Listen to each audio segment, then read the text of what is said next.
Samsung launched the mid-ranger Galaxy A6 and A6 Plus last month, and if you missed our review, we will just link it down below so you can watch it after this one. Apart from the A6 series, they also released a new entry to mid J series just a week after. Hey guys, this is Kim of Yugatech, and this is our hands-on of the Samsung Galaxy J6 2018 edition.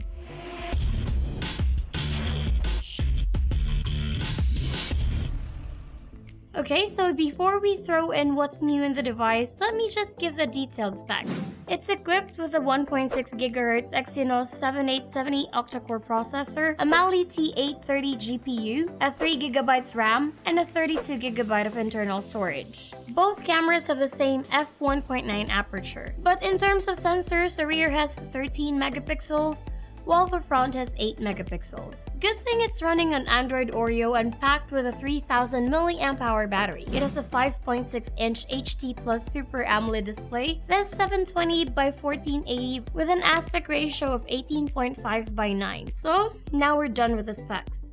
Inside the box, we got the user manual and other paperwork, SIM ejector, charging adapter, USB cable, and the earphones. Since this is the 2018 edition, here are some of the new features they added to this device. First up is in the security department. They added the face unlock feature. Like any face unlock feature, all you need to do is just go to the settings and navigate to the security panel, and you'll see the face unlock option. Registering is quite easy. We just follow the instructions and align our face, and it registers quite easily. So far in our initial test, even in low light it works just fine. But you need to press the power button first in order for it to scan. So hovering it directly to your face while the display is off will not unlock it. But the fingerprint scanner should work just fine, even without pressing the power button. So we recommend using both the face unlock and the fingerprint sensor features. Next is its multitasking feature. This is one of our favorite features in any Android devices, and we're glad it's present here. To activate it, simply press the recent apps and you'll see this new icon. Once activated, it will split the screen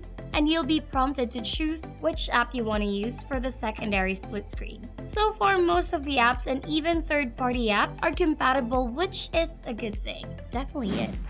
Now for the camera, since it's 2018, AR stickers are the trend. Yes, it's also now available. Plus, they also added what they call stamps, which is also like the AR stickers. There's a variety you can choose from. They also added HDR, night, and pro mode for the rear camera. Since it's equipped with a f1.9 aperture, a new selfie focus feature, which gives a depth of field effect when taking selfies. Plus, a nifty feature with a LED flash in front where you can actually adjust the intensity of light from level 1 to 3. Basically, you just need to turn on the flash and you can set the level, and once you snap a photo, it will flash a screen to give better lighting. This is actually good when taking low light selfies. Here are some of our initial shots, and we'll let you decide on this one for now. This phone also has a built-in Dolby Atmos audio feature that's hidden in the sound settings and only works when you plug in an earphone. But we'll dive more into it for a full review, so be sure to stay tuned for it. Overall, the material of the phone is well made, solid, and will fit in any hand because of its small form factor. We like how clicky the buttons are, and it's just so satisfying to press. We can say it's a baby version of the A6 series. The power button is on the right, while the volume rockers are on the left alongside the two SIM tray. The first one is a SIM 1, and the interesting part is they separated the SIM 2 tray and combined it with a micro SD card slot. The headphone jack is still present with a micro USB port. Thank God for that. Navigation buttons are on screen, and Samsung actually advertises as a full view display since again it's 18.5 by 9, which is not your usual 18 by 9 aspect ratio.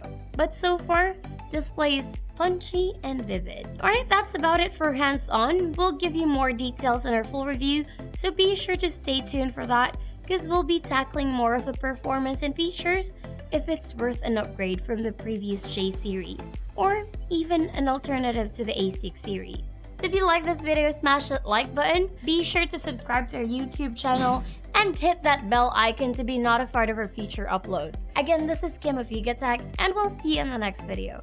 Bye!